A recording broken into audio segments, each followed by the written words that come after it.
A common challenge I observe in my work with college students is what to do with the disappointment, the discouragement, disillusionment, expecting to get into med school and making a 2.8 the first semester in college, having to make a 3.5 to maintain their scholarship and only making a 3.2, the fear and the worry of disappointing parents who have sacrificed to send them to college. This challenge that my students face, oftentimes they don't know what to do with this, which brings me to the topic that I am preparing this week, and I'm inviting you through these videos to join me in my preparation for my presentation on resilience.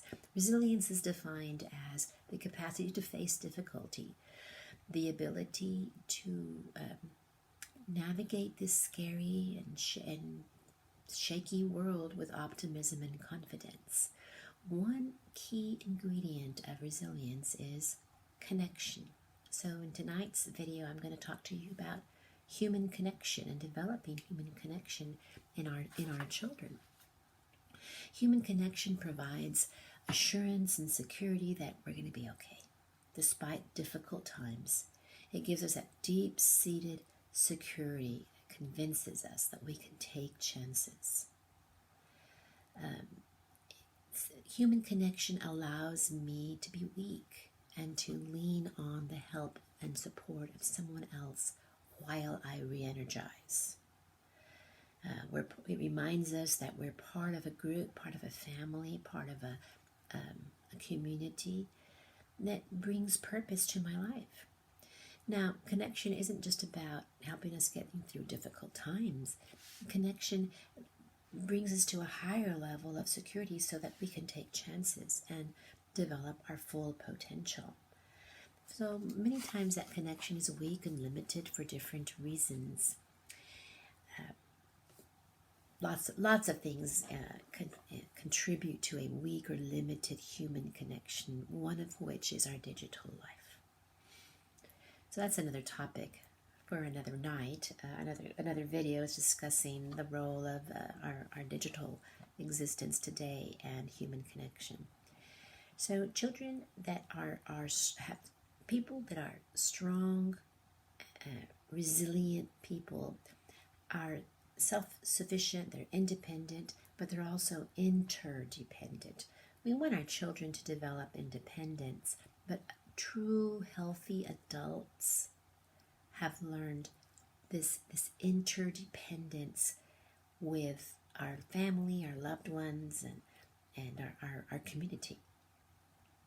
So resilience research consistently demonstrates that guidance and support from a caring adult are pivotal in determining whether a young person can overcome challenges. So we want our children to develop different circles of human connection. It could be with their church pastor or their leader or their youth minister or a counselor, a teacher, a coach, family members, groups that they're part of, participating groups, the leadership in different groups that they're in. And this helps them not be isolated and timid. And on the contrary, to feel secure and protected. And this allows children, individuals, to reach out when they need to reach out. Now, an important ingredient in human connection is empathy.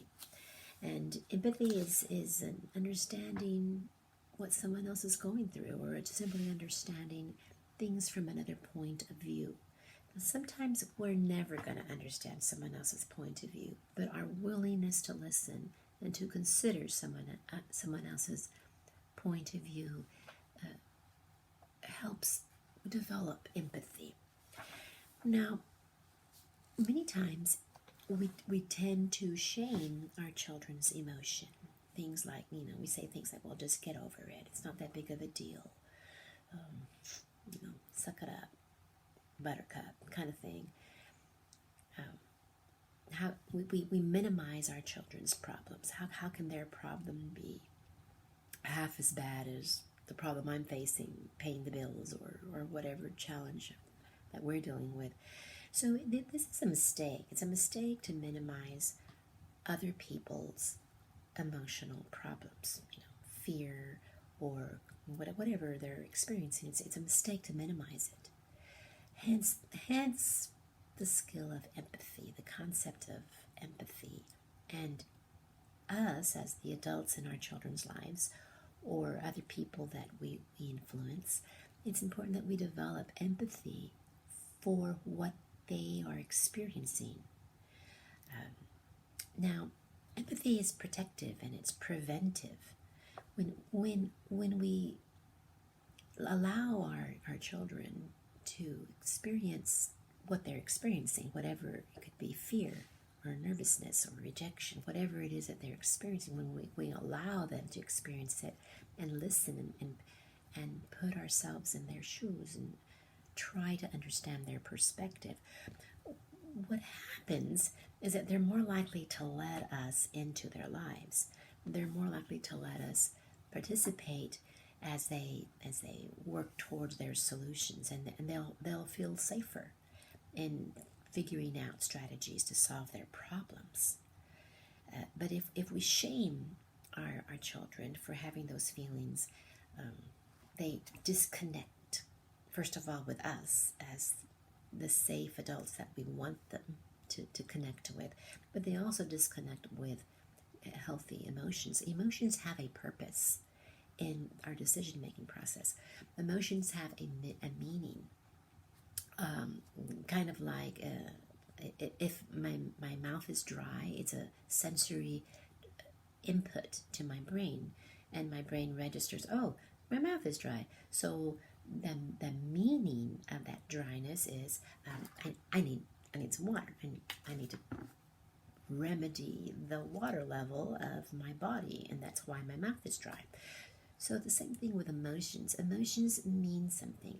If I feel fear, it has a meaning. If I feel bewildered, it means something. If I'm confused, it means something. So it's kind of like the red lights on the dash. If the red light comes on, then the engine needs attention. It needs me to do something so that it can continue working and functioning correctly. So similarly, if we shame our children's emotions, then they won't pay attention to those emotions, and they won't know what to do with them when they feel them. And you really can't stop feeling emotions. It would be like me asking you to walk into a room that smells like rotting potatoes and telling you, oh, just don't smell that. Well, you can't. You can't not smell. You can't turn that sense off. So you can't really turn your emotions off. People try, and they compartmentalize their emotions, but it always comes back to bite them somehow or another. So a healthy way to process emotions, there's skills. You can learn the skill to understand your emotions, explore your emotions, and figure out what do they mean.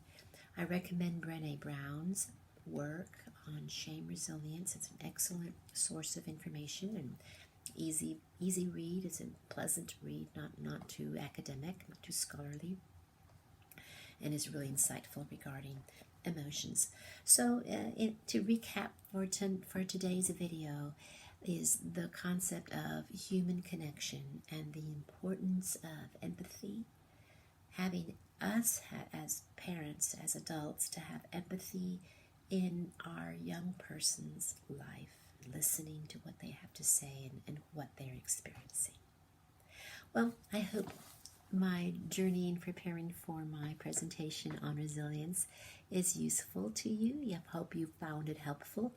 And so I'm going to post some more tomorrow on communication and then on character. Talk to you soon.